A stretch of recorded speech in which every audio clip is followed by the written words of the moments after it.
Salve Bapak Ibu Saudara-saudariku yang terkasih. Ada seorang pembicara dan juga motivator terkenal di Amerika Serikat yang namanya Ian LaVanzant pernah mengatakan seperti ini. Dalam momen terdalam dan tergelap saya, apa yang benar-benar membuat saya bisa melewati semua itu adalah doa. Terkadang doa saya adalah tolong saya. Terkadang doa saya adalah terima kasih. Apa yang saya temukan adalah bahwa hubungan intim dan komunikasi dengan Pencipta, yakni Allah, akan selalu membuat saya melalui semua itu karena saya tahu dukungannya saya, bantuannya saya hanyalah sebuah doa. Ketenaran namanya, keterkenalannya, dan lainnya bukan menjadi jaminan untuk mendapatkan ketenangan dalam hidupnya. Tidak membuat dia bisa keluar dari masa gelapnya. Ian LaVanzant menemukannya dalam doa, dalam kerendahan hatinya untuk berserah kepada Tuhan. Bapak Ibu Saudara-saudariku yang terkasih, minggu lalu kita mendengarkan kisah seorang janda dan hakim yang tidak takut akan Tuhan. Dan dalam minggu ini kita belajar dari seorang Farisi dan seorang pemungut cukai. Dalam kisah janda dan hakim yang tidak takut akan Tuhan, kita belajar tentang tekun berdoa.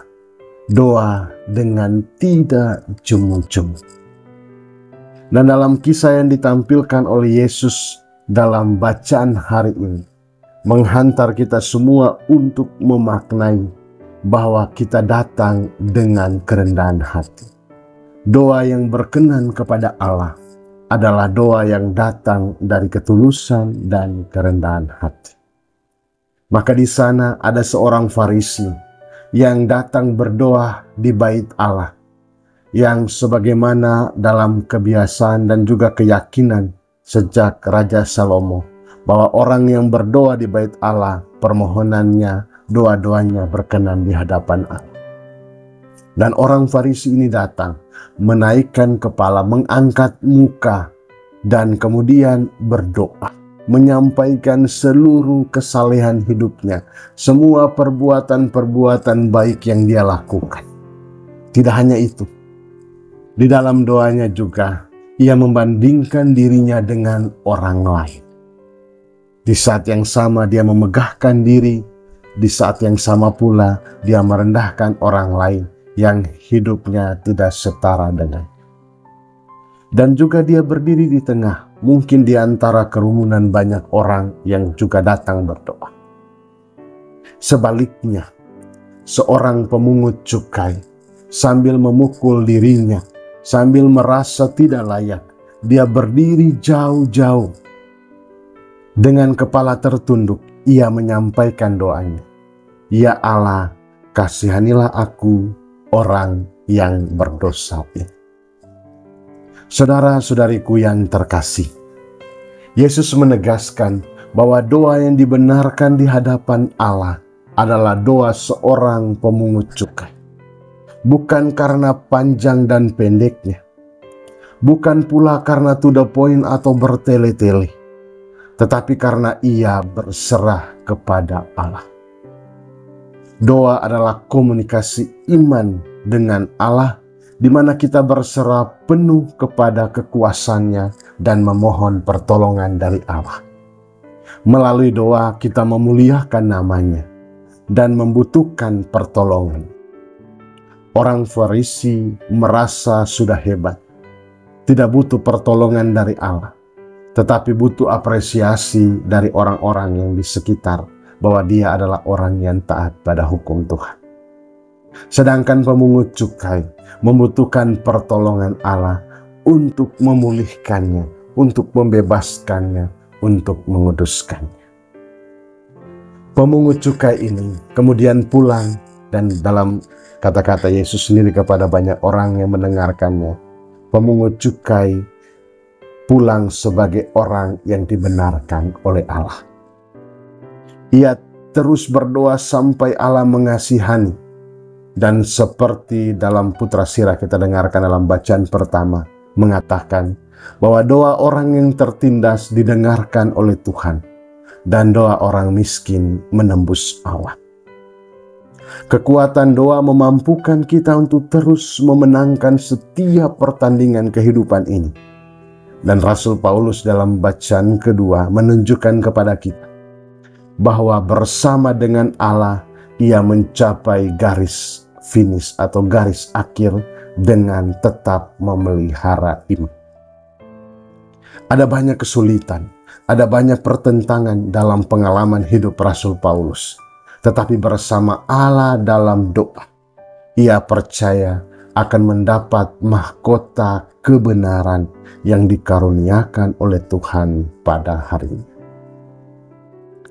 Bapak, Ibu, saudara-saudariku yang terkasih, sabda Tuhan hari ini mengajak saya, mengajak Bapak, Ibu, saudara-saudari sekalian, kita semua untuk tidak hanya bertekun dalam doa atau berdoa tidak jemu-jemu, tetapi juga berdoa dengan penuh kerendahan hati. Kita datang seperti seorang pemungut cukai untuk menundukkan kepala, memohon ampun dan belas kasih, serta meminta pertolongannya untuk terus-menerus dalam iman sampai akhir hidup kita. Berdoa tidak harus dengan kata-kata yang indah dan panjang, bahkan doa dalam hening, dalam diam. Karena Allah melihat hati kita. Allah melihat seluruh keinginan hati kita yang datang dengan kerendahan hati. Maka mantapkan hati kita untuk menjadikan doa sebagai senjata untuk memenangkan setiap pertandingan kehidupan ini. Dan ketulusan hati kita membuat doa-doa kita menembus awan. Sambil belajar dari seorang motivator Amerika, Ian LaVan teruslah berdoa minta tolong pada Tuhan. Tetapi juga terus datang, maka tengadahkan kepala untuk memuliakan namanya, bukan memuliakan diri kita sendiri. Dan menundukkan kepala bukan karena kita tidak mampu atau lemah, tetapi kita rendah hati di hadapan kekuasaan. Doa adalah ungkapan hati kita, ungkapan iman kita kepada Allah. Bukan untuk menjelekkan atau merendahkan orang lain, tetapi untuk namanya semakin dimuliakan.